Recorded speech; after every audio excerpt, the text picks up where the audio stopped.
But I guess hope is as cruel a joke as prayer now. Still, I mean, it's funny, don't you think, that in the midst of all this rotten death, there's still a kind of life. You see it taking root all around us.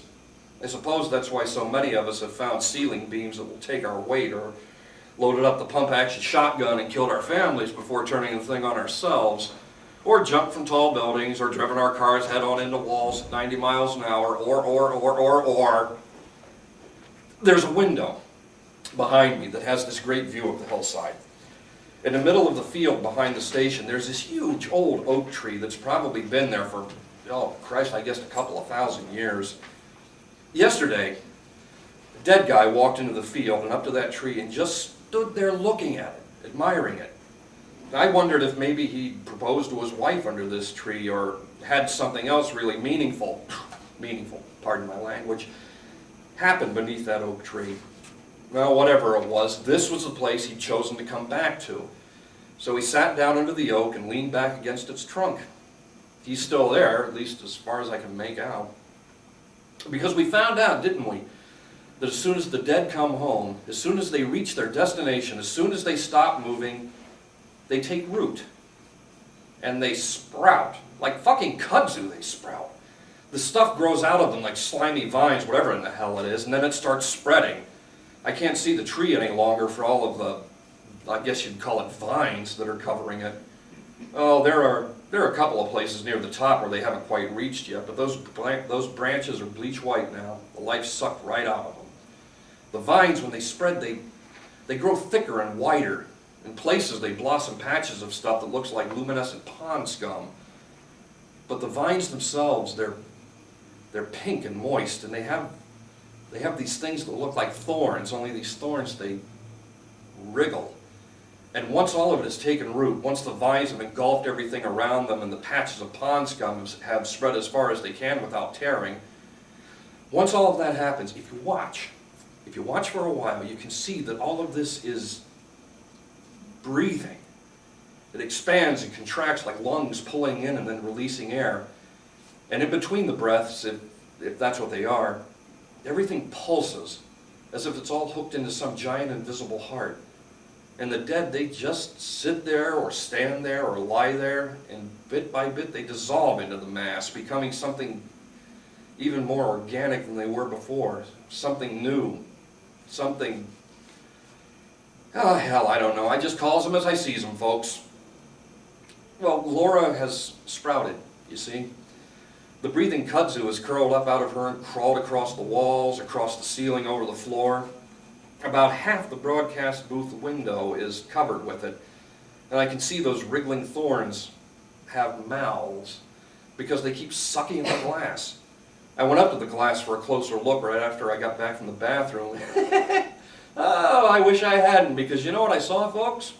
Those little mouths on the thorns, they have teeth. So maybe, I don't know, maybe in a way we are going to be eaten, or at least ingested, but whatever it is that's controlling all of this, I get the feeling that it's some kind of massive organism that's in the process of pulling all of its parts back together, and it won't stop until it's whole again, because maybe once it's whole, maybe that's its way of coming home.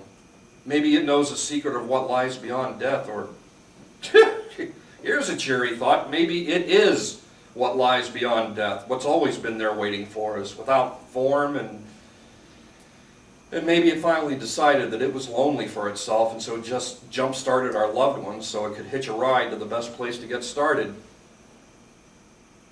Oh God, I am so tired.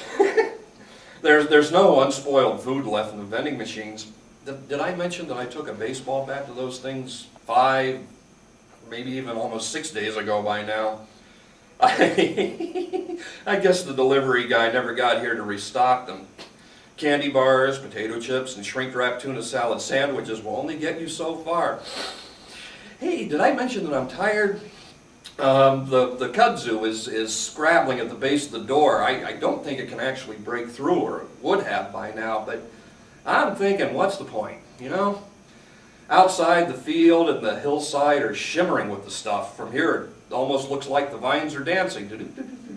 in a little while it will have reached the top of the broadcast tower, and then, and then I really will be talking to myself.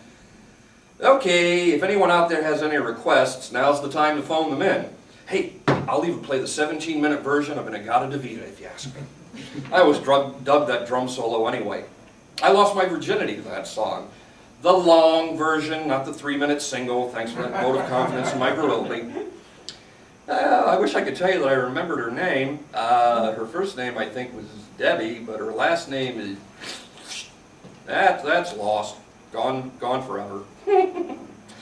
So many things are lost to me forever now.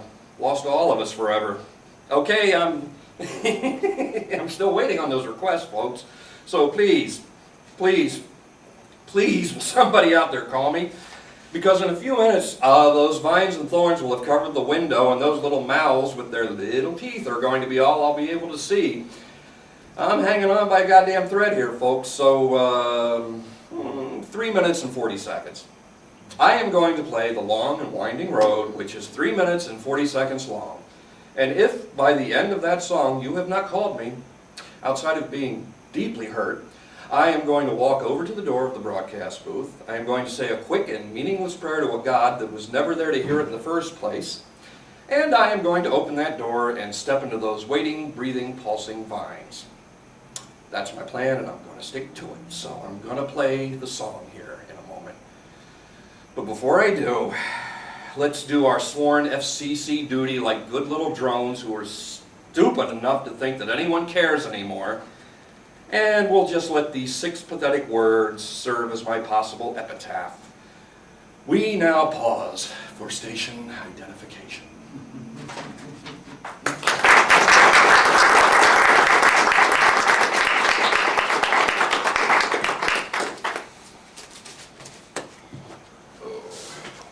Thanks for coming very much.